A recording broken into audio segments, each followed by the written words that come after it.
साठविला हरी जिही हृदय मंदिरी, त्यांची सरली रजार झाला सफळ व्यापार. हरियाला हाता मग कैची भय चिंता, त्यांची सरली रजार झाला सफळ व्यापार. तुका मने हरी काही उरोने दिपुरी, तुका मने हरी काही उरोने दिपुरी, त्यांची सरली रजार झाला सफळ व्यापार. विठ्ठला विठ्ठला विठ्ठला विठ्ठला विठ्ठला. साठविला हरी जिही हृदय मंदिरी, त्यांची सरली रजार झाला सफळ व्यापार. समचरण सरोजम सांद्र नीलांबुदापम, जगन निहित पाणी मंडनम मंडनानाम. तरुण तुलसी माला कंदरम कंजनेत्रम, सदय दौलहासं विठ्ठलं चिंतयामि. पांडुरंगा करू प्रथम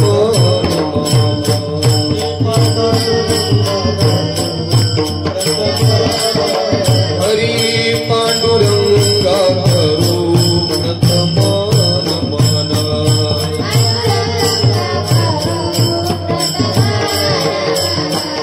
दुसरे चरणा संताचिया,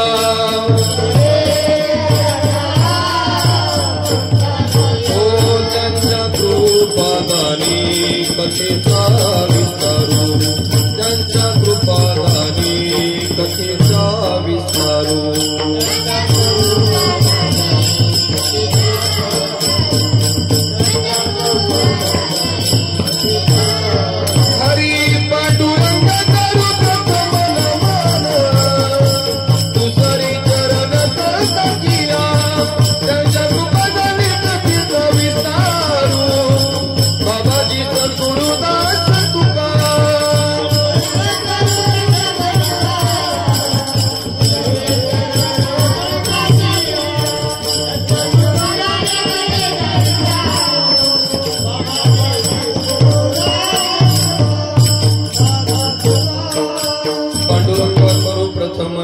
दुसरे चरण संताची, त्यांच्या कृपादाने कथेचा विस्तारू. बाबाजी सद्गुरुदास तुका अलंकापुरी रम्य सिंहासनस्थं, पदम भुजते जस्फुरदि प्रदेशं. विधींद्रादि देव सदा स्तूयमानं, समाधिस्थ मूर्तिं भजे ज्ञानदेवं. नमो ज्ञानेश्वरा नमो ज्ञानेश्वरा, निवृत्ती उदारा सोपान देवा. मुक्ताबाई नमो त्रिभुवन पवनी, अद्यत्र हे जननी देवाची. सच्चिदानंद रूपाय विशोत्पत्त्यादिहितवे, तापत्रय विनाशाय श्रीकृष्णाय वयं नमः. नमो सद्गुरु तुकया ज्ञानदीपा, नमो सद्गुरु सच्चिदानंद रूपा, नमो सद्गुरु भक्त कल्याण मूर्ती, नमो सद्गुरु भास्करा पूर्ण कीर्ति. प्रभु के चरणों में सदा पुनी पुनी करूं प्रणाम. ऐसी माया तारी रे मेरे प्रियतम श्याम. सेवेलागी सेवक झालो, तुमच्या लागलो निज चरणा, तुमच्या लागलो निज चरणा, तुमच्या लागलो निज चरणा.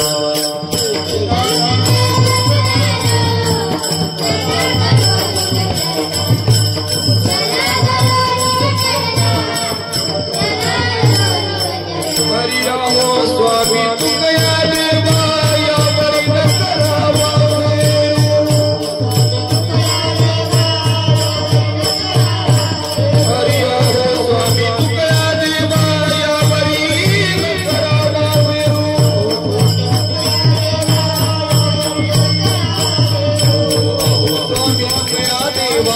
यावरी न करावा यावरी न करावा यावरी न करावा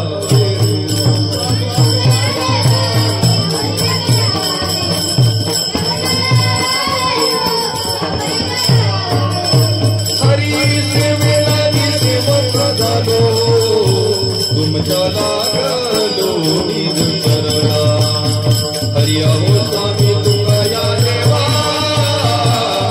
यावरी न करावा सेवेलागे सेवक झालो तुमच्या लागलो निज चरणा अहो स्वामी तुका या देवा यावरी न करावा अवेरू साठविला हरी जिही हृदय मंदिरी त्यांची सरली रजार झाला सफळ व्यापार प्रस्तुत प्राप्त प्रसंगी कीर्तन रूपी सेवेकरता घेतलेला अभंग जगतवंदने जगद्गुरु तुकोबराय यांचा 4 चरणाचा गोड असा अभंग सेवेकरता घेतलेला आहे. विठाला विठाला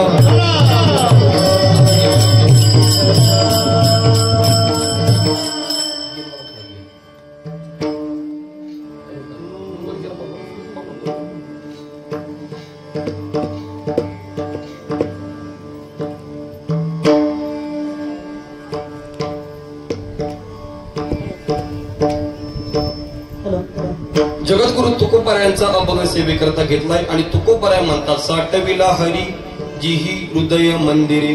तुकोबराय म्हणतात आम्ही असणारा तो देव त्या देवाला हृदयामध्ये साठवलं त्याचा परिणाम काय त्यांची सरली रजार झाला सफळ व्यापार. तुकोबराय सांगतात की आमची येरजार संपली त्याचं कारण काय तर आम्ही हृदयामध्ये हरीला साठवलं. साठविला हरी जिही हृदय मंदिरी त्यांची सरली रजार झाला सफळ व्यापार. तुकोबराय सांगतात जो असणारा देव आहे जो असणारा हरी आहे तर तो आमच्या हातामध्ये आलाय. हरी आला हाता मग कैची भय चिंता. तुकोबराय सांगतात तो देव आमच्या हातामध्ये आलाय आणि आता आम्हाला कुठल्याही प्रकारची चिंता नाही. हरी आला हाता नाही कैची भय चिंता कुठल्याही प्रकारची भय चिंता नाही तुकोबराय सांगतात. आणि तुकोबराय सांगतात जो देव आहे ज्यांनी ज्यांनी देव आपला असं केला तुकोबराय सांगतात त्यांना तो देव काही कमी पडू देत नाही काही उरू देत नाही. तुका म्हणे हरी काही उरुनी देऊरी त्यांची सरली रजार झाला सफळ व्यापार. हा झाला अभंगाचा सरळ सरळ भावार्थ. अभंगाला सुरुवात करण्यापूर्वी अल्पसा पर्याय द्यायचा तो म्हणजे असा की या सृष्टीच्या नियमाप्रमाणे जो जन्माला आला त्याला एक ना एक दिवस मरायचा आहे. प्रत्येकाला एक ना एक दिवस मरायचंय म्हणून या न्यायाप्रमाणे आज ज्यांच्या उत्तर कार्यानिमित्ताने आपण सर्वजण इथं जमलेलो आहोत आदरणीय बाबा कैलासवासी गवनाजी निकम बाबांच्या उत्तर कार्यानिमित्ताने आपण सर्वजण इथं जमलेलो आहोत. बघा या जगाचा जर कधी आपण विचार केला तर या जगामध्ये हजारो लोक जन्माला येतात आणि हजारो लोक मरतात. किती हजारो लोक जन्माला येतात आणि हजारो लोक मरतात परंतु प्रत्येकाचं उत्तर कार्य असेल दशक्रिय विधी असेल वर्षे श्राद्ध असेल प्रत्येकाचं साजरं होत नाही. बघा ज्यांनी ज्यांनी समाजासाठी काहीतरी करून ठेवलेलं असतं त्यांचंच उत्तर कार्य साजरं होतं. नवे नवे ज्यांनी ज्यांनी आपल्या परिवारासाठी काहीतरी करून ठेवलेलं असतं त्यांचंच उत्तर कार्य साजरं होतं. निश्चितच या बाबांनी देखील आपल्या परिवारासाठी काहीतरी करून ठेवलेलं असावं म्हणून या निकम परिवाराने गोड असा ज्ञानदानाचा अन्नदानाचा कार्यक्रम इथे आयोजित केला. त्यांचा जो पाठीमागचा जो परिवार आहे सुभाष गवनाजी निकम प्रकाश गवनाजी निकम समस्त निकम परिवार मोठा परिवार बाबांचा आहे आणि या परिवाराने गोड असा ज्ञानदानाचा कार्यक्रम इथे आयोजित केला. आणि बघा आपल्या आई वडिलांचे आपल्यावरती अनंत उपकार आहे. जोपर्यंत ते आहे तोपर्यंत आपण त्यांची सेवा केलीच पाहिजे. पण ज्या दिवशी आपले आई वडील आपल्याला सोडून जात असेल ना तर त्यांच्या नावाने नामचिंतन पिंडदान नामस्मरण अन्नदान आपण हे केलं पाहिजे.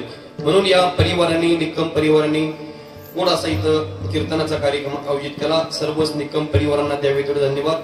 आणि माझ्या वाटेवर ही कीर्तन सेवा करण्याचा योग आला. मागच्या वर्षी लहाने बाबा आवडली होती त्यांच्याही सेवा करण्याचा योग आला होता आणि मोठे बाबा आवडले बाबांचाही सेवा करण्याचा योग आला ज्यांच्यामुळे तुमच्या सर्वांचा दर्शनाचा योग आहे. आमचे प्रकाश मामा त्यांनी फोन केला त्यांच्यामुळे या सेवेचा योग आहे. आणि या कीर्तन सेवेसाठी सर्वच आपल्या गावातील मंडळी आहेत किंवा बाहेर गावून सुद्धा बरेचसे पाहुणे मंडळी आहेत. सर्वांनाच खूप खूप तेवढे धन्यवाद.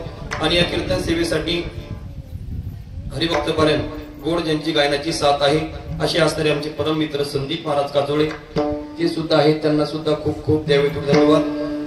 आमचे परम मित्र राधाराणी वारकरी शिक्षण संस्थेचे अध्यक्ष आमचे विजय महाराज टोपे ते सुद्धा कीर्तन सेवेसाठी आहेत.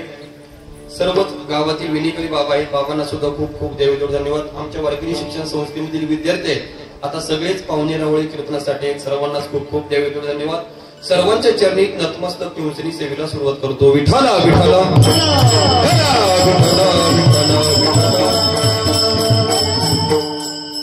बघा, तुकोबाऱ्यांचा अभंग सेवेकरता घेतलाय आणि तुकोबाऱ्या म्हणतात साठविला हरी जिही हृदय मंदिरी त्यांची सरली रजार झाला सफळ व्यापार. तुकोबाऱ्यांचा अभंग सेवेकरता घेतलाय आणि हे कीर्तन आहे. तर हे कीर्तन उत्तर कार्यानिमित्ताने हे कीर्तन आहे. बघा बघा, जो माणूस मरतो प्रत्येकाच्या जीवनामध्ये प्रामुख्याने 3 विधी येत असतात. बघा, जो माणूस मरतो प्रत्येकाच्या जीवनामध्ये 3 विधी येतात. पुरुष मंडळी का समोर या इकडे, चप्पल काढून बसता बोट वगैरे या इकडे. पुरुष मंडळ काका या समोर, बाबा या समोर, या सगळे या सगळे पाठीमागे या समोर या, भरपूर जागा इथं या इकडची वाटेवरची या इकडे समोर या. विठाला विठाला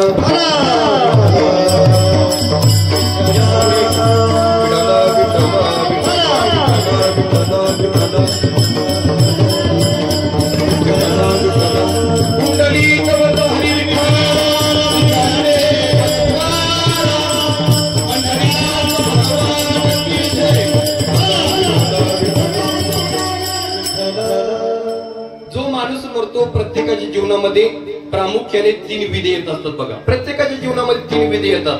पहिली विधी येते ती म्हणजे दशक्रिया विधी, आणि दुसरी येते ती म्हणजे उत्तर कार्य, आणि तिसरी येते ती म्हणजे वर्ष श्राद्ध. विठाला विठाला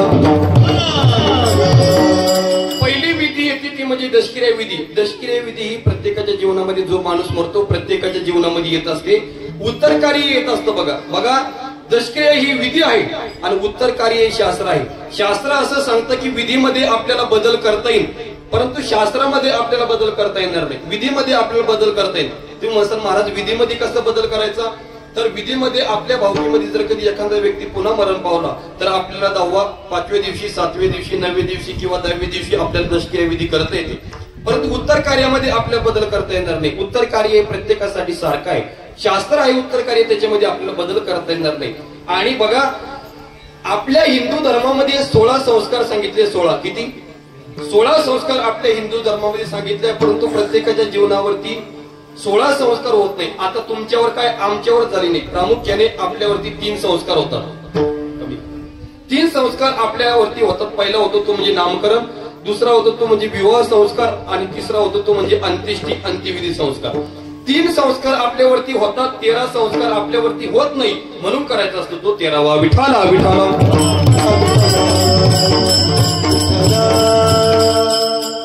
16 संस्कार सांगितले, परंतु 16 संस्कार आपल्यावरती होत नाही. 3 संस्कार आपल्यावरती होतात. मग उरलेले हे 13 संस्कार आपल्यावरती कसे होतात हो, तर बघा, आपल्या हिंदू धर्मामध्ये जीव खरा ठेवण्याची पद्धत आहे. आपण 13 दिवस आपल्या घरामध्ये ज्योत पेटवतो. किती दिवस? 13 दिवस आपण आपल्या घरामध्ये ज्योत पेटवतो. आणि जे उरलेले जे 13 संस्कार आहेत, तर ते उरलेले 13 संस्कार या जीवात्म्यावरती त्या ज्योतीच्या माध्यमातून होत असतात. म्हणून आपल्याला 13वा करायचा असतो. आणि 13 दिवस झाल्याच्या नंतर या जीवात्म्याचा प्रवास चालू होतो. पुढं यम लोकामध्ये या जीवात्म्याचा प्रवास चालू होतो. डायरेक्ट या जीवात्म्याला यम लोकामध्ये जाता येत नाही. तिथं देखील एक वैतरणी नावाची नदी सांगितली, आणि त्या नदीपर्यंत जाण्यासाठी या जीवात्म्याला 28 दिवस लागतात. 28. ती नदी म्हणजे काही आपल्या नदीसारखी, ती आपल्या अंजना नदीसारख्या त्या नदीमध्ये पाणी वाहत नाही. मग त्या नदीमध्ये अतिशय मांस, मळ, मूत्र, कीटक, अतिशय घाण त्या नदीमध्ये वाहते. अगदी ज्ञानोबांनी त्या नदीला ज्ञानेश्वरीमध्ये माया नावाची नदी सांगितली, आणि ती नदी पार करण्यासाठी या जीवात्म्याला 28 दिवस लागतात. तिथे देखील एक कामधेनू नावाची गाय सांगितले, आणि ती कामधेनू नावाची गाय त्या जीवात्म्याला ती नदी पार करून देते, ज्यांनी जिवंतपणे गायदान केले असेल. म्हणून आपल्या हिंदू धर्मामध्ये गायदान करण्याची प्रथा आहे. आणि ती नदी पार करण्यासाठी यम लोकांपर्यंत जाण्यासाठी या जीवात्म्याला 59 दिवस लागतात. 59 आणि 41 किती झाले मग? 100 दिवस या जीवात्म्याला यम लोकांपर्यंत जाण्यासाठी लागतात.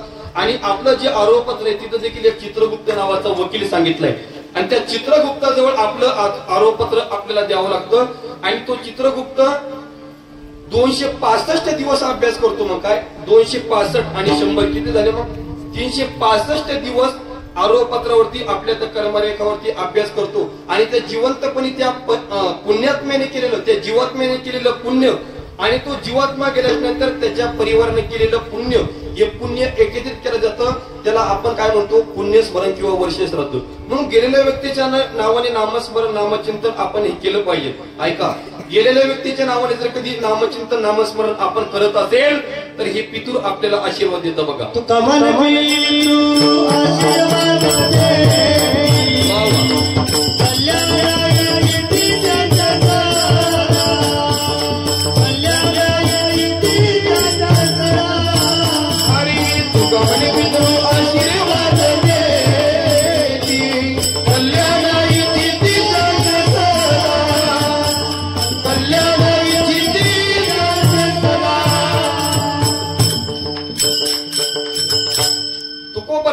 गेलेल्या व्यक्तीच्या नावाने जर कधी नामचिंतन नामस्मरण आपण करत असेल तर ही पितूर आपल्याला आशीर्वाद देतं, आशीर्वाद. आणि गेलेल्या व्यक्तीच्या नावाने नामस्मरण नामचिंतन आपण केलं पाहिजे, कारण आपल्यावरती आई वडिलांचे उपकार आहेत. आणि ऐका, गेलेल्या व्यक्तीच्या नावाने नामचिंतन नामस्मरण आपण करत नसेल तर आहा काटा त्याची करीती पितर वंश दुराचार पुत्र झाला. मग गेलेल्या व्यक्तीच्या नावाने नामस्मरण नामचिंतन करणं हे आपलं कर्तव्य. आपण जर कधी आपल्या हिंदू धर्मामध्ये आपण महिन्याच्या महिना पितृ घालत असतो, बघा, घालतो का नाही? महिन्याच्या महिना आपण पितृ घालतो. मग तुम्ही म्हणता महाराज आपण इथं पितृ घालतो, मग ती वर मिळत असतं का? तर मिळतं. बघा, याच्यामध्ये मी तुम्हाला महाभारतातला पुरावा देईन. ज्या वेळेस कर्ण मरण पावला, कर्ण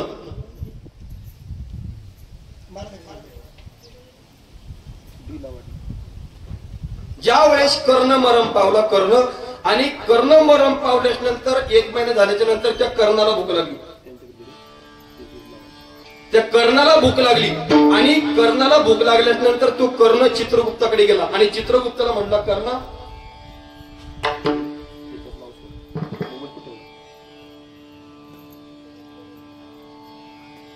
आणि त्या कर्णाला भूक लागली आणि तो कर्ण चित्रगुप्ताकडे गेला आणि चित्रगुप्ताला म्हणला, कर्णा मला भूक लागली, मला खायला दे.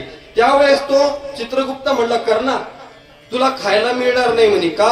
तर तू कधी दान केलं नाही. काय? तू कधी दान केलं नाही. त्यावेळेस तू कर्ण म्हणला चित्रगुप्त आणि वेडागेडा झाला. काय म्हणे?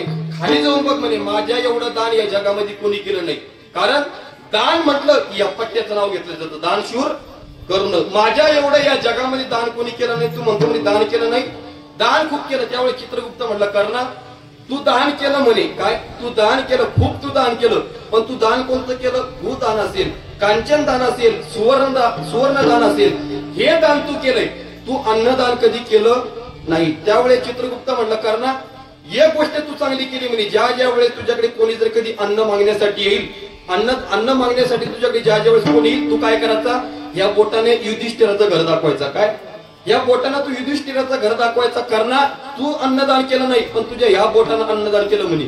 तुला भूक लागली ना, हे बोट मुखात घे, ढेकर देशील. त्या कर्णाला शेवटी आपलं बोट मुखामध्ये घेऊन त्यांनी भूक भागवावी लागली. मला सांगा, एवढं दान त्या कर्णाने केलं असून सुद्धा त्याला बोटामध्ये हे बोट मुखामध्ये घेऊन त्यांनी भूक भागवायला लागली.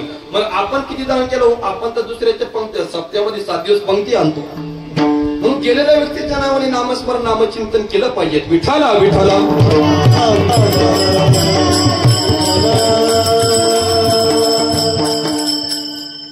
म्हणून या परिवाराने आपल्या आई वडिलांचे उपकार जाणून या निकम परिवाराने गोड असा इथं ज्ञानदानाचा अन्नदानाचा कार्यक्रम इथं आयोजित केला आणि केलं पाहिजे. बघा, कारण या जगामध्ये आपल्यावरती आई वडिलांचे उपकार आहेत.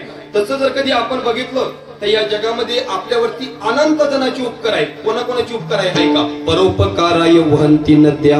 या देशातली या जगातली जी गंगा आहे तर त्या गंगेचे आपल्यावरती उपकार आहे. बघा, काय त्या गंगेचे उपकार आहे? बघा, का फेडीत पापता पोखित गिरीचे पादप समुद्रा जाय अप गंगेचे जैसे. ती गंगा जात असताना कडीकडच्या वृक्षांना पाणी देते आणि आपलं पाप देखील धुवून काढते. वाचने कधी त्या गंगेचं स्मरण केलं तर वाचे म्हणता गंगा गंगा सकळ दोष जाती भंगा. वाचने जर कधी आपण त्या गंगेचं स्मरण केलं तर आपली पाप देखील धुवून काढण्याचं सामर्थ्य त्या गंगेच्या नावामध्ये आहे. ऐका, ती गंगा उपकार करण्यासाठी त्या गंगेचा जन्म आहे. गंगेचा जन्म जसा उपकार करण्यासाठी आहे, गंगा जशी आपल्यावर उपकार करते तसं परोपकाराय दुहंती गावा. या देशातील या जगातली जी गाय आहे तर ती गाय देखील आपल्यावरती उपकार करते बघा. काय उपकार करते गाय? तर ती गाय जिवंतपणे आपल्याला दूध देते, जिवंतपणे गाय आपल्याला शेण देते, जिवंतपणे गाय आपल्याला गोमूत्र देते. तिचा उपकार, तिचा जन्म जो आहे तर तो उपकार करण्यासाठी आहे. तसं तर कधी आपण विचार केला तर अनंत जणांचे आपल्यावरती उपकार आहे, पण प्रामुख्याने 3 जणांचे आपल्यावरती उपकार आहे बघा. पहिले उपकार कोणाचे असतील तर देवाचे आपल्यावरती उपकार आहे.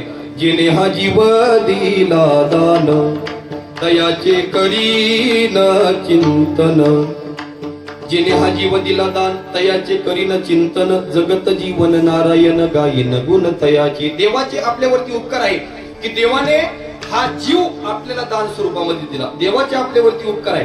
तिसरे उपकार कोणाचे असतील तर या जगामध्ये साधू संतांचे आपल्यावरती उपकार आहे. साधू संतांचे उपकार आपल्याला सांगता येणार नाही. काय सांगू आता संतांचे उपकार, मज निरंतर जागविती. साधू संतांचे आपल्यावरती उपकार आहे. साधू संतांचे देखील उपकार आपल्याला सांगता येणार नाही. आणि तिसरे उपकार कोणाचे असतील तर ते आपल्या आई वडिलांचे आपल्यावरती उपकार आहे बघा. आपल्या आईचे आपल्यावरती उपकार आहे. लेकुराचे हित वाहे मामुलीचे चित्त. आपलं हित जाणणारी व्यक्त एकमेव संतांच्या नंतर आपली आई आहे. ऐका, जेवढे आपल्या आईचे आपल्यावरती उपकार आहेत तेवढेच आपल्या वडिलांचे देखील आपल्यावरती उपकार आहे. एखादी आई आपल्या मुलाला कडेवरती घेते, आपल्या मुलाला कडेवरती घेते आणि सांगते बाळा जेवढं जग मी पाहिलं तेवढं जग तुला बघायचे. पण तो बाप आपल्या मुलाला कडेवरती घेत नाही, तर तो बाप आपल्या मुलाला खांद्यावरती घेतो आणि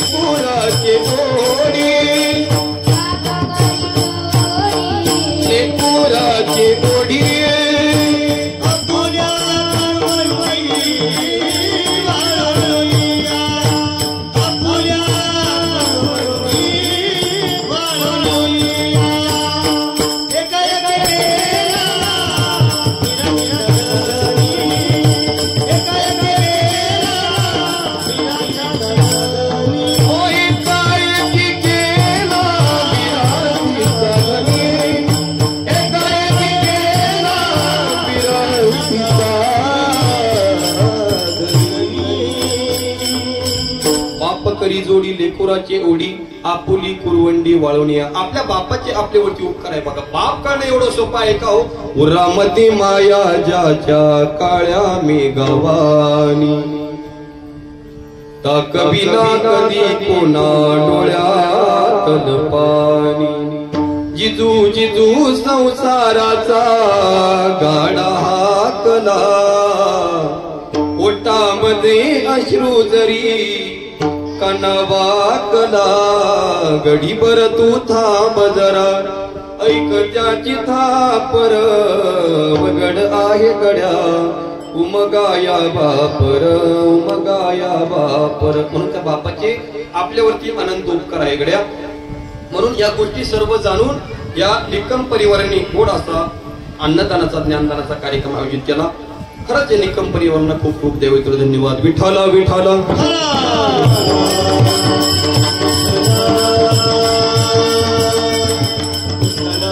विठाला विठाला विठाला विठाला.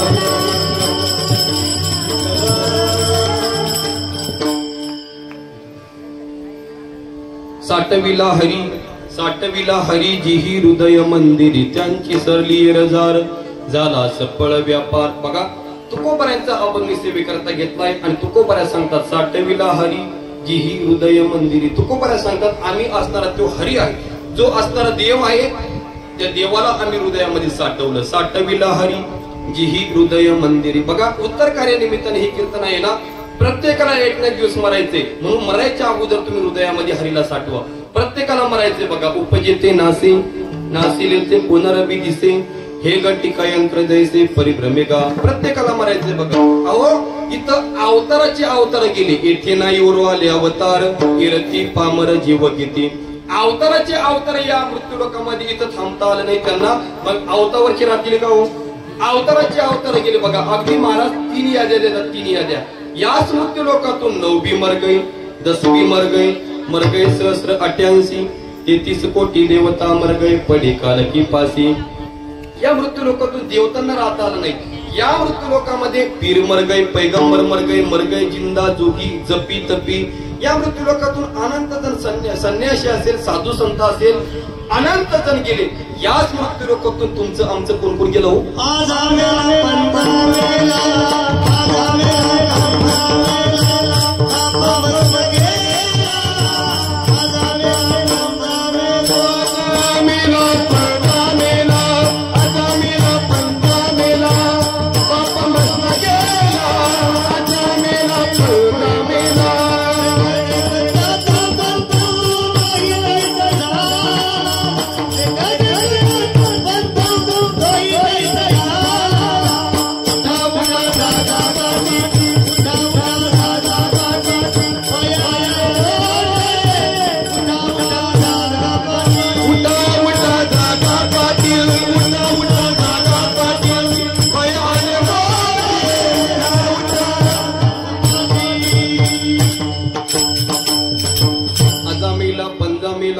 बाप मसना गेला देखत देखत नातू पंतू तोही तैसा झाला.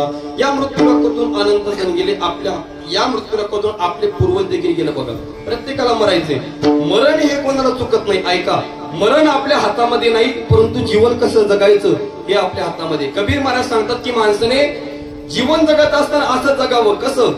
कबीरा जब हम पैदा हुए जग से हम रोए ऐसी करनी कर चलो जग रोए हम हसे. कबीर महाराज सांगतात की माणसाने जीवन जगत असताना असं जीवन जगावं की ज्या वेळेस आपण जन्माला येतो, माझ्याकडे बघा, ज्या वेळेस आपण जन्माला येतो तर त्यावेळेस आपण रडत आलो पाहिजे आणि समाज आपल्यासाठी असला पाहिजे. पण ज्या दिवशी आपण मरू ना तर त्या दिवशी आपण हसत हसत गेलो पाहिजेत आणि समाज आपल्यासाठी रडला पाहिजे. बघा बघा, माणसाने मरत असताना असं मरावं की आपण मेल्याच्या नंतर कमीत कमी आपला छत्रपती संभाजीनगर जिल्हा आपल्यासाठी रडला पाहिजे. काय?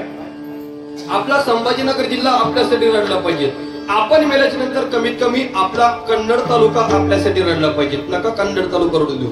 आपण मेल्याच्या नंतर कमीत कमी आपल्या या परिसरातील गावं आपल्यासाठी रडले पाहिजेत. नका परिसरातील गावं रडू देऊ. आपण मेल्याच्या नंतर कमीत कमी आपल्या गावातील लोक आपल्यासाठी रडले पाहिजेत. नका गावातील लोक रडू देऊ. आपण मेल्यानंतर कमीत कमी आपले पाहुणे रावळे आपल्यासाठी रडले पाहिजेत. नका पाहुणे रावळे रडू देऊ. आपण मेल्याच्या नंतर कमीत कमी आपल्या घरातील लोक तरी आपल्यासाठी रडले पाहिजेत. असं तर जीवन जगा. नाही तर काही काहींना म्हणावं लागतं बरं झालं पिढा गेली. म्हणून बघा, मरण आपल्या हातामध्ये नाही, परंतु जीवन कसं जगायचं हे आपल्या हातामध्ये.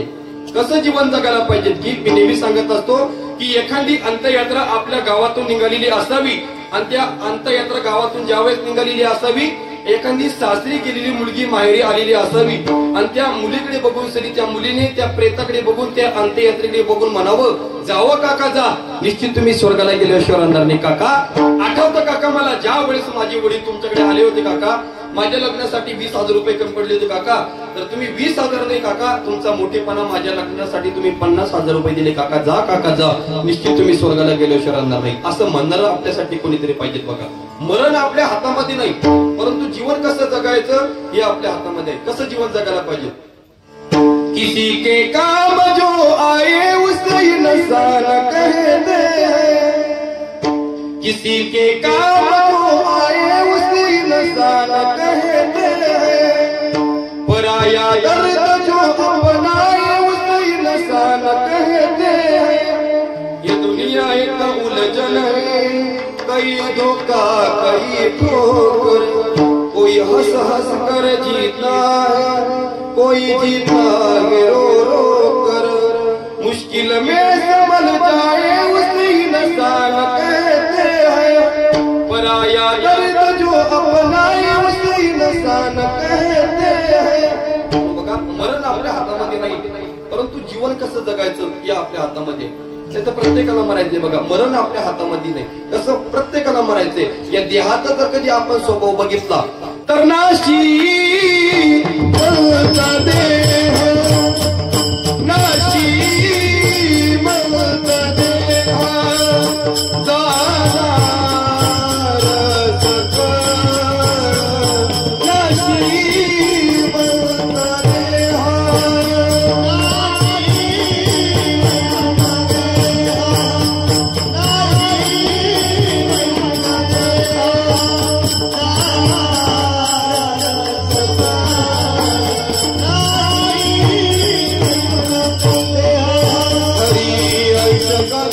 काळ सावधान आयुष्य खातो काळ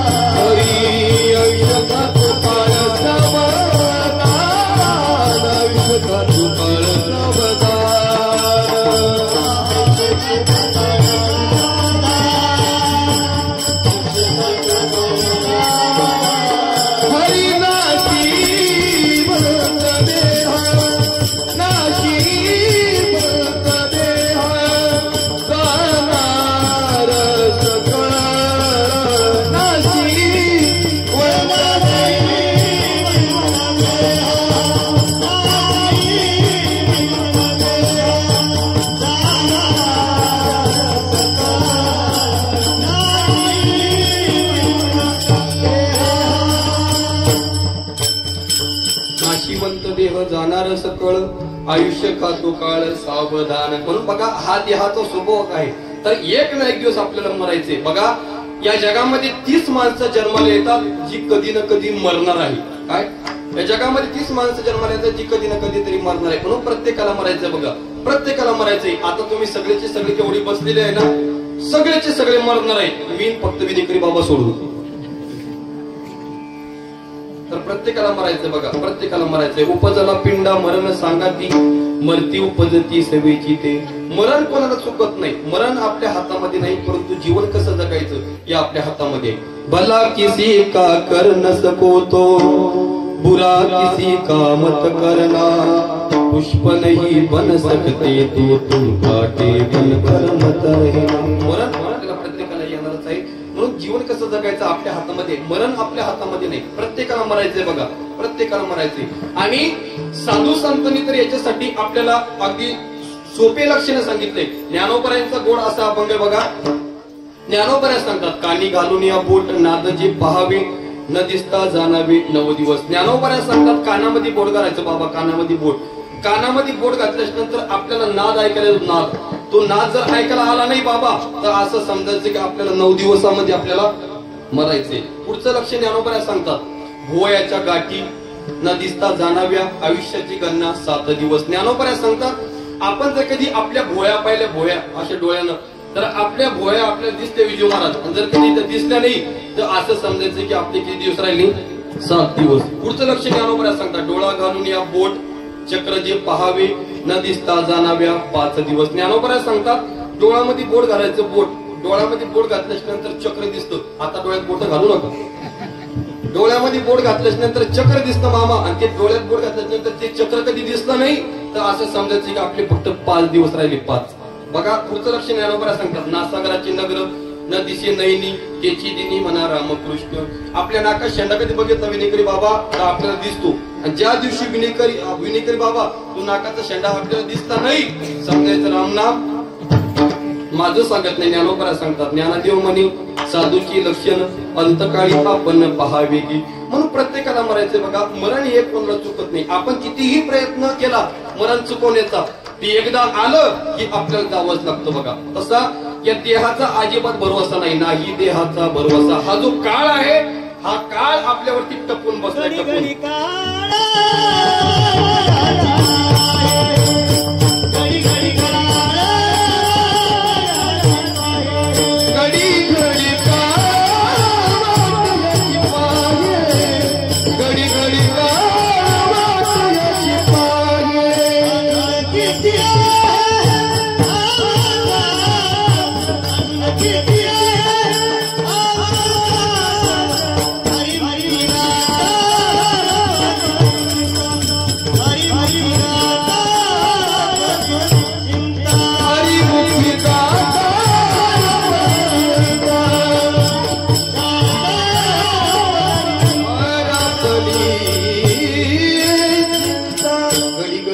वाटेची पाय अजून किती आहे अवकाश. हा जो काळ आहे नाथ महाराज सांगतात की हा काळ आपल्यावरती टपून बसलाय. टपून कसा पाहतो उंदीर घेऊन जाई बोका तैसा काळ लोका नेताय. हा जो काळ आहे आपल्यावरती टपून बसलाय. कधीपासून जेव्हा आपण जन्माला आलो तेव्हापासून जन्माली बाळ त्याची वाट पाही काळ, म्हणून प्रत्येकाला मरायचं बघा. मरण कितीही चुकवण्याचा प्रयत्न आपण केला, कितीही चुकवण्याचं मरण आपण प्रयत्न केला, एकदा मरण आलं तर ते चुकवता येत नाही बघा. याच्यासाठी गोड उदाहरण आहे. ज्या वेळेस ब्रह्मसभा भरणार होती, ब्रह्मसभा, त्या ब्रह्मसभेमध्ये प्रत्येक सगळेचे सगळे देवता येणार होते. ब्रह्मदेव असेल, भगवान विष्णू असेल, सरस्वती माता असेल, सगळे देवता त्या ब्रह्मसभेमध्ये येणार होता. आणि ज्या अर्थी ब्रह्मदेव सगळे देवता येणार म्हटल्यानंतर त्यांची वाहनं देखील येणारच होती. आणि बघा त्यांची वाहनं कोणतं असेल, गरुड असेल, कबूतर असेल, रेडा असेल, अशी अनेक त्यांची वाहनं येणार होते. आणि एक छोटस कबूतर होतं. त्या कबुतराने विचार केला, म्हणे आज ब्रह्मसभा भरणार आहे, काय आज ब्रह्मसभा भरणार आहे म्हणे, मग आपण इकडे तिकडे फिरल्यापेक्षा आपण काय करू, ब्रह्मसभेचं जे दार आहे तर त्या दारावर इकडे बघा, त्यांना येतच राहणारी पाहुणे इकडे बघा, माझ्याकडे बघा. त्या कबुतराने विचार केला, म्हणे इकडे तिकडे फिरल्यापेक्षा आपण काय करू, जे ब्रह्मसभेचे जे दार आहे तर त्या दारावर आपण जाऊन बसू म्हणे, ज्या अर्थी सगळ्याच्या सगळ्या देवतांची मला दर्शन होईल. बघा ब्रह्मदेव आले, ब्रह्मदेवाचं दर्शन त्या कबुतरा झालं. नंतर भगवान विष्णू आले, सरस्वती माता आल्या, गणपती बाप्पा आले, सगळे देवता आले, त्या कबुतराला दर्शन झालं. आणि शेवटी जो देवता आहे कोण, यम, त्या यमाने आपलं जे वाहन आहे रेडा ते पार्किंगला लावलं. आणि ज्या अर्थी म्हणजे तो यम ज्या मध्ये जाणार त्यावेळेस त्या यमाचं लक्ष त्या कबुतराकडे गेलं. आणि कबुतराकडे बघितल्यानंतर तो यम असा हसला. आणि कबूतर म्हणला, ज्या अर्थी माझ्याकडे यम बघून हसला त्या अर्थी मला मरण येणारच आहे. ते कबूतर एवढं घाबरलं. आणि तेवढ्यात तिथून गरुड आला, गरुड. आणि ते गरुड म्हणलं त्या कबूतरला, का रे कबूतरा एवढा तू का घाबरला. त्यावेळेस ते कबूतर म्हणलं, गरुडा अरे ब्रह्मसभा भरणार आहे म्हणे, आणि ब्रह्मसभा भरलेली आहे आणि त्या ब्रह्मसभेमध्ये सगळे देवता आलेले आहेत. असं वाटलं म्हणे की इकडे तिकडे फिरण्यापेक्षा सगळ्या देवतांचं दर्शन होईल, म्हणून या ब्रह्मसभेच्या दारावरती मी बसलो. सगळ्या देवतांचं दर्शन झालं आणि शेवटी यमाचं देखील मला दर्शन झालं. पण यमाचं ज्यावेळेस मला दर्शन झालं ना, यमाला ज्यावेळेस मी हात जोडले त्यावेळेस तो यम माझ्याकडे बघून हसला म्हणे, काय. आणि ज्या अर्थी माझ्याकडे बघून यम हसला त्या अर्थी मला आज मरण येणारच आहे. त्यावेळेस तो गरुड म्हणला, कबुतरा काळजी करू नको म्हणे, एवढ्या लांब तुला नेऊन ठेवतो, एवढ्या लांब तुला नेऊन ठेवू. यम काय, यमाचा बाप सुद्धा तुझ्यापाशी येणार नाही. आणि त्या गरुडाने त्या कबुतराला आपल्या पाठीवरती घेतलं आणि तो गरुड एवढा लांब घेऊन गेला, गंधमादन नावाच्या पर्वतावरती त्या कबुतराला घेऊन गेला. हजारो किलोमीटर अंतरावरती त्या कबुतराला नेऊन एका गुफेमध्ये ठेवलं आणि सांगितलं, कबुतरा आता काळजी करू नको, इथं यम येणार नाही. आणि ते कबूतर पुन्हा त्या ब्रह्मसभेमध्ये येऊन बसलं. आणि ज्या वेळेस यम बाहेर आला त्यावेळेस त्या गरुडाने प्रश्न केला त्या यमाला, म्हणे का रे यमा, अरे म्हणे ते कबूतर होतं म्हणे छोटस, सगळ्या देवांचं दर्शन त्या कबुतराला झालं आणि तुझं देखील दर्शन झालं, पण तुझं दर्शन झाल्याच्या नंतर तू असा हसला का म्हणे. त्यावेळेस यम म्हटला त्या गरुडाला, म्हणे गरुडा हसण्याचं कारण एकच आहे म्हणे, मी ज्या वेळेस याच्या कपाळावरती बघितलं म्हणे तर याचं मरण मी बघितलं म्हणे, काय हा आज मरणार आहे, पण याचं मरण मी बघितलं म्हणे कमीत कमी 2,500 ते 3,000 किलोमीटरवरती एक गंधमादन नावाचं पर्वत आहे आणि त्या पर्वतावरती मी याचं मरण बघितलं म्हणे. पण हा जो कबूतर आहे हा इथं बसला म्हणे कितीही कधी प्रयत्न केला याने उडत जाण्याचा तर हा त्या गंधमादन पर्वतावरती जाणार नाही. हसण्याचं कारण एकच आहे म्हणे, तो जो कबूतर आहे तो वाचला म्हणे, वाचला. त्यावेळेस गरुड म्हणला, ओ यम देवता वाचला नाही म्हणे, काय वाचला नाही म्हणे, तिने नेऊन मी घातला म्हणे. सांगायचं काय, कितीही तरी आपण प्रयत्न केला मरण चुकवण्याचा तर मरण हे आपल्याला प्रत्येकाला येणारच आहे, प्रत्येकाला मरायचंय. म्हणून बघा प्रत्येकाला मरण येणारच आहे ना. यमाने बोलवलं की लगेच आपल्याला घर सोडावं लागतं. मग असं म्हणून चालत नाही, यमा थोडी कपशी निंदायची राहिली, थोडं अद्रकीला औषध सोडायचं राहिलं, यमाने बोलवलं की लगेच घर सोडावं लागतं. जिंदगी एक किरा एका घर है, जिंदगी एक किरा घर है, एक ना बदलना पड़ेगा, एक ना बदलना पड़ेगा.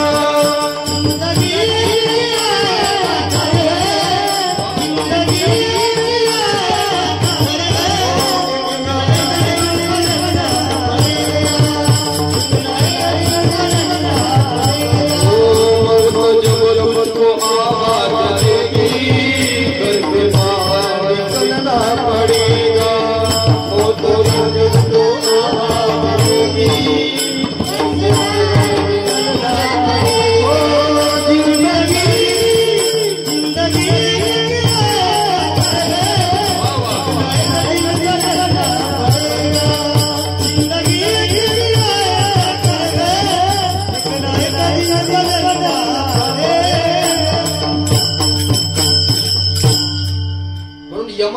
संपलं की लगेच आपल्याला घर सोडावं लागतं. म्हणून मरण हे आपल्या हातामध्ये नाही. म्हणून माणसाने जीवन जगत असताना आपण कधी ना कधीतरी मरणार आहे याची आठवण आपण ठेवली पाहिजे. मरणाची तयारी आपण केली पाहिजे. तुम्ही म्हणसाल महाराज मरणाची तयारी करा म्हणजे काही एखादी दोरी घ्या की अशी फाशी गिशी घ्या का, तर नाही.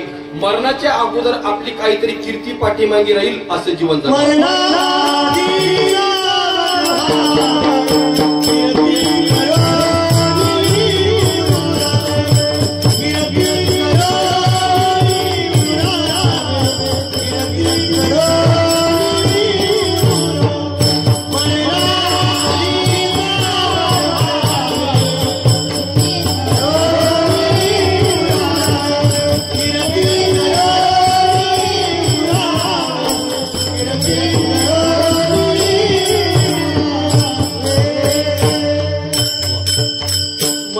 अगोदर सावध आपण होणं गरजेचं आहे. कारण काहीतरी आपली कीर्ती पाठीमागे राहील असं माणसाने जीवन जगायला पाहिजे. बघा साधू संत गेले परंतु आजही कीर्तरूपाने आपल्यामध्ये साधू संत आहे. बघा बघा तुकोबराय गेले पण तुकोबरायांचा बीज असतो आपण थाटामाटामध्ये साजरी करतो. तुकोबराय जरी आज आपल्यामध्ये नाही परंतु कीर्तिरूपाने आज आपल्यामध्ये तुकोबराय. नागमारा सुद्धा आपल्यामध्ये कीर्तिरूपाने आहे. बघा ज्ञानोबराय आपल्यामध्ये कीर्तिरूपाने आहे. बघा ऐका, अहो एखादा व्यक्ती गेल्याच्या नंतर गाव रडल याच्यात काय नवलय. एखादा व्यक्ती गेल्याच्या नंतर तालुका रडल याच्यात काय नवलय. एखादा व्यक्ती गेल्याच्या नंतर जिल्हा रडल, महाराष्ट्र रडल याच्यात काय नवलय. एखादा व्यक्ती गेल्याच्या नंतर देश रडल याच्यात काय नवलय. एखाद्या व्यक्ती गेल्याच्या नंतर जग रडल याच्यात काय नवलय.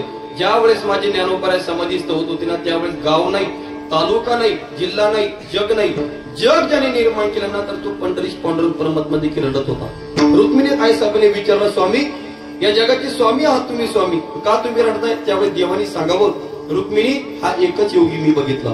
देव म्हणे रुक्मिणी हा एकच योगी देखील नयनी, हे जे ज्ञान संजीवनी देवानी सांगावं रुक्मिणी हा एकच योगी मी बघितला. म्हणून बघा ज्या वेळेस ज्ञानोबराय समाधीस्थ होत होते जगाच्या मालकाने साधू संतांनी रडावं. ज्ञानोबराय जरी आज आपल्यामध्ये नाही परंतु ज्ञानोबराय हे कीर्ती रूपाने आज आपल्यामध्ये गेले. दिगंबर ईश्वर विभूती राहिल्या कीर्ती जगा. साधू संत गेले परंतु कीर्ती रूपाने आज साधू संत आज आपल्यामध्ये. म्हणून बघा हा अनमोल किमतीचा नरदेह आपल्याला मिळाला आहे. आपण भाग्यवान आहोत. हा नरदेह मिळणं एवढं सोपं नाही. मी नेहमी सांगत असतो की आपण जर कधी ठरवलं तर आपल्याला सरपंच होता येतं. आपण जर ठरवलं आपल्याला आमदार होता येतं, खासदार होता येतं. आपण जर ठरवलं तर आपल्याला मुख्यमंत्री होता येतं. एवढंच नव्हे, आपण जर ठरवलं तर आपल्याला देव देखील होता येतं. काय देव देखील आपल्या होता येतं. नरदेह निदान लागले हाती, उत्तम सार उत्तमची गती. देवजी होईल ते म्हणती ते होती, तरी काय कीर्ती न धरावे. निदान लागले हाती. हा अनुभव नरदेह आपल्या हातामध्ये आलेला आहे. म्हणून बघा तुकोबराय सांगतात हा नरदेह मिळणं एवढं सोपं नाही परंतु आपण भाग्यवान आहोत ना. हा अनमोल किमतीचा नरदेह तुम्हाला आम्हाला मिळाला.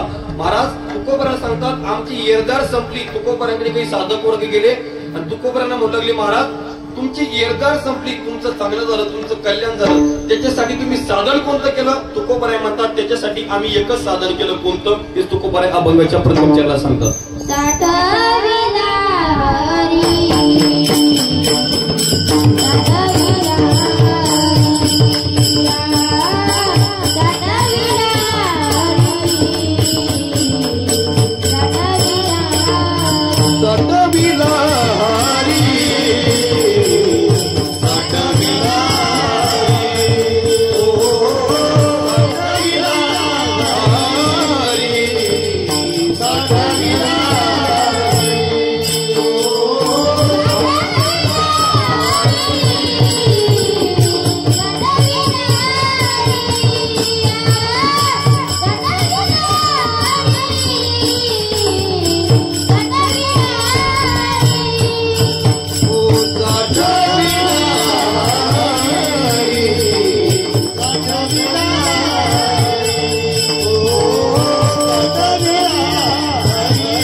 साठविला हरी जी हृदय मंदिरे. तुकोबराय सांगतात की आमची येरदार संपण्याचं कारण एकच आहे, काय तर आम्ही हृदयामध्ये हरीला साठवलं. बघा, हृदयामध्ये हरीला साठवलं म्हणजे आम्ही नेहमी नामचिंतन केलं, नामस्मरण केलं. पण बघा, आपण देखील नामचिंतन करणं हे आपलं कर्तव्य आहे. नामधरा कंठी विठोबाचे सार काय आणि आसार काय याचा विचार करून आपण विठोबाचं नाव कंठ धरलो म्हणजे सतत आपण नामचिंतन केलं पाहिजे. कारण देवाचे आपल्यावरती उपकार आहे की देवाने अनमोल किमतीचा हा नरदेह आपल्याला त्याचं चिंतन करण्यासाठी दिलाय. बघा, त्याचं भजन करण्यासाठी देवाने आपल्याला हा नरदेह दिलाय. दिव्य दिला देह भजन गोमटा तो या झाला पाटा बाधिकेचा.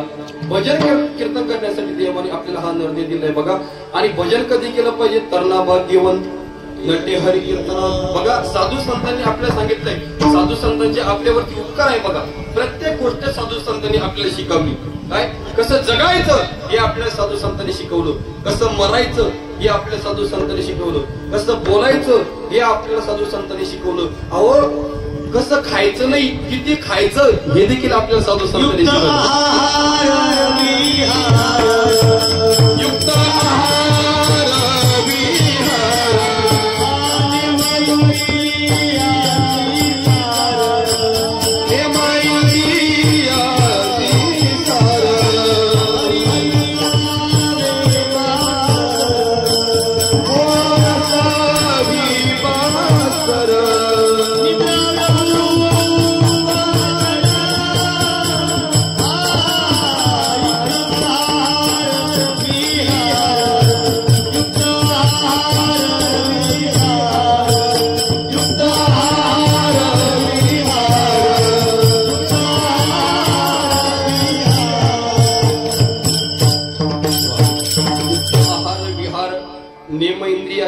नसावी बासर निद्रा भाऊ भाषण. प्रत्येक गोष्ट साधू संतांनी आपल्याला शिकवली. किती खायचं, कसं खायचं हे सुद्धा आपल्याला साधू संतांनी शिकवलं. अहो, किती खायचं हे साधू संतांनी शिकवलं म्हणजे आपण एवढी वेळ आहे का, तरी सुद्धा साधू संतांचे आपल्यावरती उपकार आहे. किती खायचं हे सुद्धा आपल्याला साधू संतांनी आपल्याला शिकवलं. बघा, नाही तर बघा, काही जण एवढे खातात, विजय महाराज एवढे खातात. आमच्या गावामध्ये एका जणांनी 15 धपाटे खाल्ले. 15 किती, आणि त्याला म्हणलं एवढे खात असते का? तू म्हणे महाराज, अहो हे फक्त पाणी प्यापुरतं खाल्ली. मग का गाव खातो म्हणलं सगळं? काही एवढे खातात महाराज. एकादशीच्या दिवशी एवढे काही फराळाचं करतात. आता एकादशीच्या दिवशी नियम आहे साधू संतांचा की एकादशी व्रत सोमवार न करती कोण त्याची गती होईल नेनो. एकादशीचं व्रत आपण केलं पाहिजे. कारण एकादशीच्या दिवशी जर कधी तुकोबराय म्हणतात, आपण जर कधी अन्न खात असेल तर तुकोबराय म्हणतात एकादशी दिवशी आपण अन्न खात नाही. मग एकादशीचं अन्नपान जे नर करती भोजन श्वान विष्टी समान अधम जन एक. तुकोबराय सांगतात एकादशी दिवशी जर आपण अन्न खात असेल तर अन्न नाही खात नाही म्हणतात. तुकोबराय म्हणतात एकादशी दिवशी आपण अन्न खात असेल तर अन्न नाही, तर तुकोबराय म्हणतात आपण कुत्र्याची विष्ठा खातो. काही एवढे खातात. बघा, एकादशीच्या दिवशी ते एवढे फराळ करतात. आता ती पाठी मग आषाढी एकादशी होऊन गेली महाराज. आषाढी एकादशीला आमच्या गावातील एका पोरानं एवढा शब्दानं खाल्ला संदीप महाराज, एवढा शब्दानं खाल्ला. अहो, शिकलं ते तर शिका तुम्ही त्याचं निघलं काय फराळ एवढं काही खाता. पण साधू संतांचे आपल्यावरती उपकार आहे की साधू संतांनी प्रत्येक गोष्ट आपल्याला शिकवली. बघा, नाथ महाराज म्हणतात हा जो काळ आहे हा काळ प्रत्येकाला नेणार आहे. बघा, म्हणून जागे नाथ महाराज करता. बघा, हे जरी नाही काल तरी दुसरा येईल, सरती शेवटी काळ बांधून नेईल, एका जनार्दनी आमचे काय जाईल. म्हणत नाही, नाथ महाराज म्हणतात तुम्ही जागे व्हा, कारण हा काळ प्रत्येकाला नेणार आहे. बघा, म्हणून बघा, कुठल्याही प्रकारचा विचार न करता आपण सावध होणं गरजेचं आहे. कुठल्याही प्रकारचा अहंकार आपण केला नाही पाहिजे. महाराज, जीवन जगत असताना कुठल्याही प्रकारचा अहंकार नाही. माणसाने जीवन जगत असताना कसं जगावं, नमनते नम्रता अंगी निगिरंगी पालटण. आपल्या जीवनामध्ये जीवन जगत असताना आपण नम्रतेने आपण जीवन जगलो पाहिजे. माणसाने कुठल्याही प्रकारचा अहंकार केला नाही पाहिजे. मानवा तू विसरू नको, मानवा तू विसरू नको तुझ्या सत्यनिधीला, गर्वाने तू विसरू नको आपल्या छातीला, तुझ्या परी भली भली मिळाली या मातीला, तुझ्या परी भली भली मिळाली या मातीला, तुझ्या परी भली भली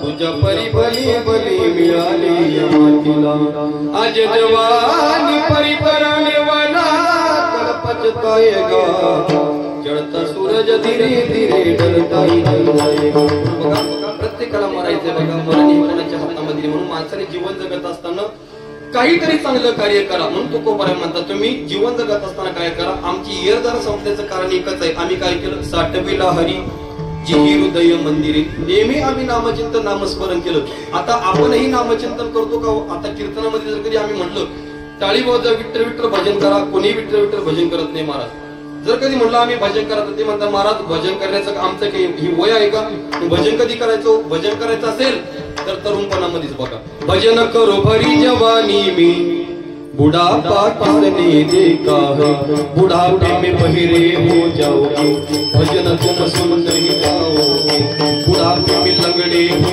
जाओगे कीर्तन तुम कर नहीं पाओगे बुढ़ापे में अंधे हो जाओगे दर्शन तुम कर नहीं पाओगे भजन करो भजन करो भजन करो भरी जवानी में बुढ़ापा किसने देखा है देवाचे आपल्यावरती उपकार आहे बघा देवाचे आपल्यावरती उपकार आहे की देवाने हा अनमोल किमतीचा नरदेव त्याचं चिंतन करण्यासाठी त्याचं नामस्मरण करण्यासाठी आपल्याला दिला देवाने हा अनमोल किमतीचा नरदेव दिला कशासाठी औट हात का मानव देह भगवान ने तुझे दिया खाया पिया तुझसे सोया नाहक माना धोया खाया पिया तुझसे सोया नाहक माना धोया भज भज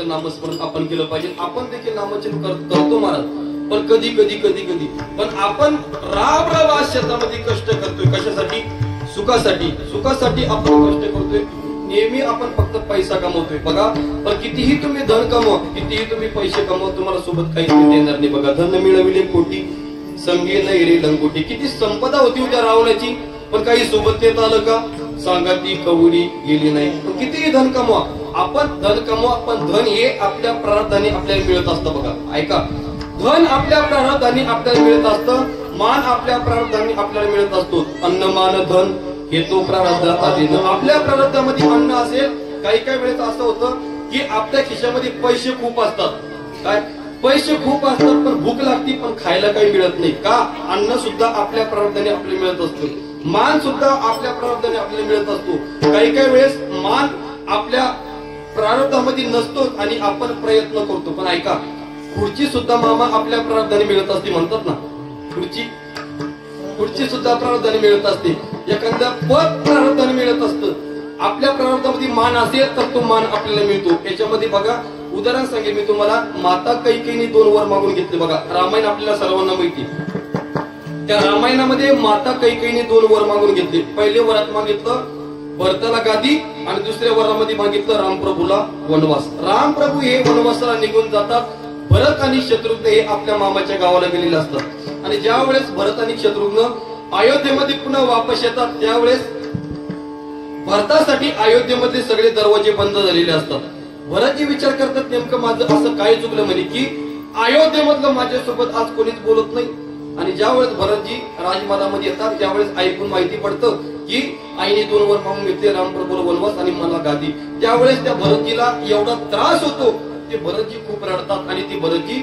आपल्या आईला श्राप देतात कैकेयी मातेला ते भरतजी म्हणतात आई या जगामध्ये कैकेयी नाव याच्यानंतर आता तुझं कोणी ठेवणार नाही काय याच्यानंतर तुझं कैकेयी नाव कोणी ठेवणार नाही आहे का आपल्या म्हणजे कधी कैकेयी भरतजीचा श्राप आहे की याच्यानंतर कैकेयीचं नाव कोणी ठेवलं नाही बघा आणि ते भरतजी रामप्रभूला पुन्हा अयोध्येमध्ये आणण्याचं ठरवतात आणि ते भरतजी काय करतात अयोध्येमधलं सगळं वैभव घेतात भालदार असेल चोपदार असेल सगळं वैभव घेतात आणि ते भरतजी रामप्रभूला आणण्यासाठी वनवासाला निघाले अरण्यात निघाले भरत चला रे अपने भैया को मनाने भरत चला रे अपने भैया को मनाने भैया को मनाने राजा को मनाने भरत चला रे अपने भैया को मनाने आणि ज्यावेळेस भरतजी त्या अरण्यामध्ये येतात त्यावेळेस रामप्रभू हे चित्रकूट पर्वतापर्यंत आलेले असतात आणि रामप्रभूला ते भरतजी पाहतात आणि आलिंगन देतात, पाय धरतात आणि ते ढाई मोकळून ते भरतजी रडतात. ते भरतजी म्हणतात, दादा मला माफ करा दादा, माझी आई आशे वागल्यामुळं, माझ्या आईच्या या मूर्खपणामुळे दादा तुम्हाला वनवासाला यावं लागलं, दादा मला माफ करा. पण ती रामप्रभू भरतजीला काही गोष्टी शिकवतात. गीत रामायण आहे, त्या गीत रामायणामध्ये काही ओव्या आलेल्या आहेत. त्या ओव्या भरतजीला रामप्रभू सांगतात की भरता, ज्या अर्थी मला वनवासाला यावं लागलं त्याच्यामध्ये आईचा दोष नाही. मग दैव जात दुःखी भरता, दोष ना कोणाचा, पराधीन आहे जगती, पुत्र मानवाचा, दोष ना कोणाचा. रामप्रभू भरतजीला सांगतात की भरता, ज्या अर्थी मला वनवासाला यावं लागलं, अरण्यामध्ये यावं लागलं ना, त्याच्यामध्ये आईचा दोष नाही, माझ्या दैवाने मला साथ दिली नाही म्हणून मला अरण्यामध्ये यावं लागलं. अरे आईला दोष देऊ नको, माय कै ना दोषी नवे दोषी जात, राज्य त्याग कानन यात्रा सर्व कर्म जात, खेळ चालला से माझ्या पूर्व संचिताचा, पराधीन आहे जगती, पुत्र मानवाचा, दोष ना कुणाचा. जरा मरणयातून सुटला कोण प्राणी जात, दुःख मुक्त जगला कारे कोण जीवनात, वर्धमान ते चाले मार्ग विषयाचा, पराधीन आहे जगती, पुत्र मानवाचा, दोष ना कुणाचा. मला तुम्हाला याच्यातून एकच सांगायचंय की रामप्रभूला दुसऱ्या दिवशी गादी मिळणार होती की नाही, दुसऱ्या दिवशी गादी मिळणार होती, परंतु रामप्रभूला स्वतःच्या दैवाने प्रारब्धाने साथ दिली नाही, वनवासाला जावं लागलं. सांगायचं काय, प्रारब्धाची जोडे धन, प्रारब्धाची वाढे मान, प्रारब्धाची वाढे मान, प्रारब्धाची वाढे मान, प्रारब्धाची जोडे धन, प्रारब्धाची वाढे मान, प्रारब्धाची वाढे मान, प्रारब्धाची वाढे मान.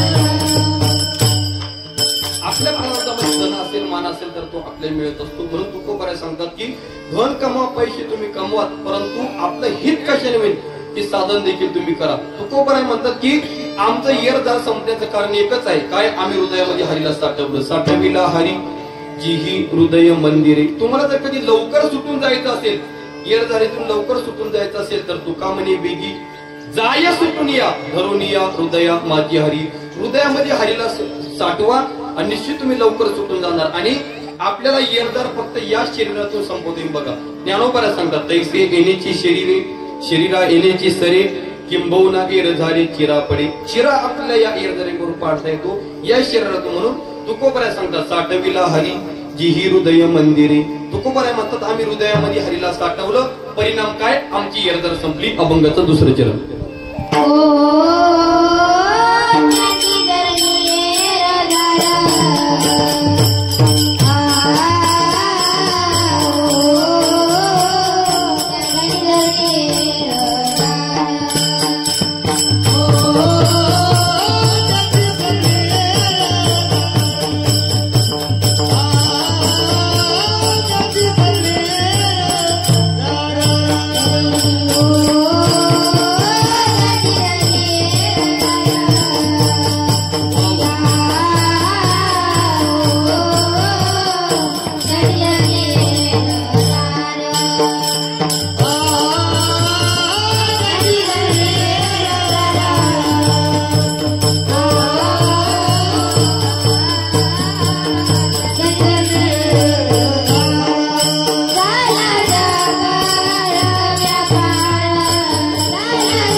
सफळ व्यापार. तुकोबराय सांगतात ज्यांनी हृदयामध्ये हरीला साठवलं, ज्यांनी ज्यांनी आजपर्यंत हृदयामध्ये साठवलंय त्यांची येरजार संपली, त्यांची सरली येरजार झाला सफळ व्यापार. कोणाची येरजार संपली हो तर अनेक पुरावे आपल्याला देतील.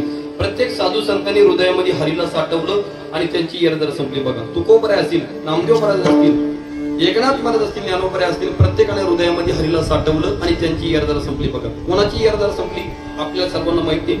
आपण ज्या वेळेस आपण पंढरपूरला जात असतो ना, पंढरपूरला, तर त्या पंढरपूरला जात असताना अनेक गाणी आपल्याला ऐकायला मिळतात. बघा त्याच्यातील एक गाणं ऐकायला आपल्याला पाठीमाग ऐकायला मिळायचं. बघा कोणतं? एका वेशीची मुलगी भक्ती करून धन्य झाली, कानोपात्राला देवाने मंदिरात जागली, संत तुकोबा शेजारी आहे नामदेव पायरी, आणि मलाही दाखवाना विठुरायाची पंढरी.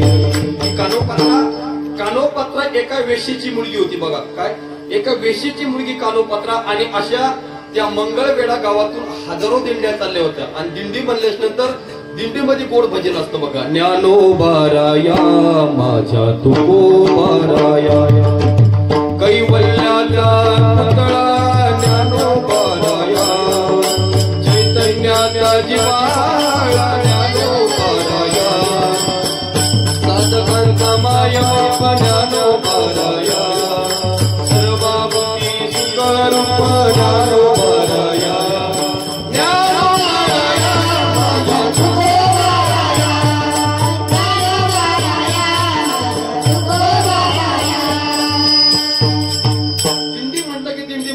ज्ञानदेव तुकारा, ज्ञानदेव तुकारा. आणि अशा हजारो दिंड्या त्या मंगळवेढा गावातून चालल्या होत्या.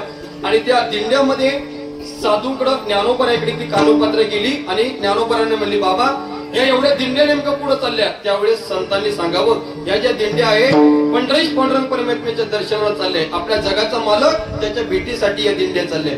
बाबा मी आले तर चला का या दिंडीमध्ये? सांगितलं चालेल ना, चल आमच्या सोबत. आणि ती कानोपात्रा अतिशय सुंदर. बघा ती कानोपात्रा दिंडीमध्ये चालू लागली, गोड भजन म्हणायची. आणि ज्या वेळेस ती कानोपात्रा मंदिरामध्ये आली, दर्शन केलं आणि ठरवलं की आता पुन्हा वापस गावाला जायचं नाही. आणि ती कानोपात्रा तिथं भजन करायची. जशी जशी कानोपात्रा मोठी मोठी होत गेली तशी कानोपात्रा अतिशय सुंदर दिसत होती. असं सांगितलं जातं, कानोपात्र्याने जर कधी पान खाल्लं तर तिच्या गळ्यामधून पान दिसायचं म्हणतात, एवढी ती कानोपात्रा सुंदर होती. आणि ऐका, ती कानोपात्र तिथं भजन बनायची, तिथंच मंदिरामध्ये नाचायची. बिदरचं राज्य होतं आणि त्या राजातील त्या सैनिकांनी त्या कानोपात्राला बघितलं आणि राजाकडे गेले आणि सांगितलं, राजे वेशीची मुलगी आहे कानोपात्रा, हिचे खरे भोपळे आपणच आहात. त्या राजाने सांगितलं त्या कानोपात्राला घेऊन या. तिनं म्हणावं तिथं काय नसते, आपल्या राजमहालामध्ये नाच. आणि ते सैनिक ज्या वेळेस कानोपात्राला आणण्यासाठी मंदिरामध्ये गेले त्यावेळेस कानोपात्राला ते सैनिक म्हटले, तुला आमच्या राजाने बोलवलंय. त्यावेळेस कानोपात्रा म्हटली, आज नाही, मी उद्या तुमच्या सोबत येईल. दुसऱ्या दिवशी ते सैनिक गेले, पुन्हा म्हटली उद्या तुमच्या सोबत येईल.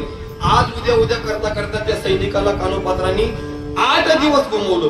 आणि 8व्या दिवशी ते सैनिक आले आणि म्हटले, कानोपात्रा आज तुला आमच्या सोबत यावंच लागेल. आणि आज जर तू आमच्या सोबत आली नाही तर तुला ओढत ओढत तुला आमच्या राजाकडे घेऊन जाऊ. त्यावेळेस त्या कानोपात्राला सांगितलं, काळजी करू नका, मी तुमच्या सोबत येते. आणि ती कानोपात्रा येते म्हणते आणि सांगितलं, फक्त एक वेळेस मला माझ्या देवाचं पंढरीश पांडुरंग परमात्म्याचं दर्शन मला घेऊ द्या आणि मग मी तुमच्या सोबत येते. आणि ती कानोपात्रा ज्यावेळेस दर्शन बारीमध्ये लागली, दर्शन घेत असताना त्या कानोपात्र्याने आपलं डोकं पंढरीश पांडुरंग परमात्म्याच्या चरणावरती ठेवलं आणि तिथंच त्या कानोपात्राने प्राण आपला सोडून दिला. बघा आणि ऐका, बारी पुढे काय जात नाही, पुढं लोटलं तर त्या कानोपात्राचं प्रेतच खाली पडलं.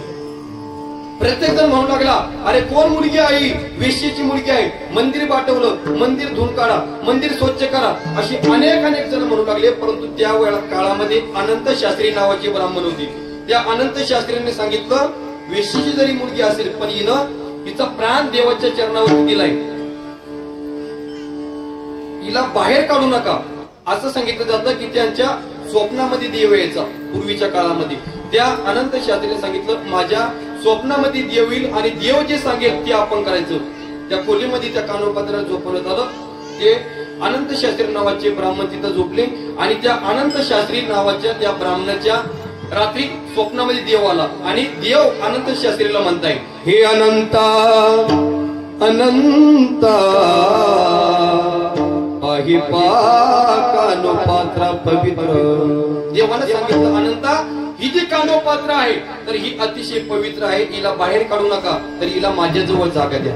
काय माझ्याजवळ जागा द्या. आणि त्या कानोपात्रीला बघा तिथं जागा दिली. ऐका, पंढरपूरला जर कधी आपण गेलो तर अगोदर आपल्याला देवाचं दर्शन नाही, मग अगोदर कानोपात्रीचं दर्शन आपल्याला घ्यावं लागतं. म्हणून त्या कानोपात्रीला म्हणावं साठविला हरी जिही हृदय मंदिरी, ज्यांची सरली हेरजार झाला सफळ व्यापार विठोबा रखुमाई.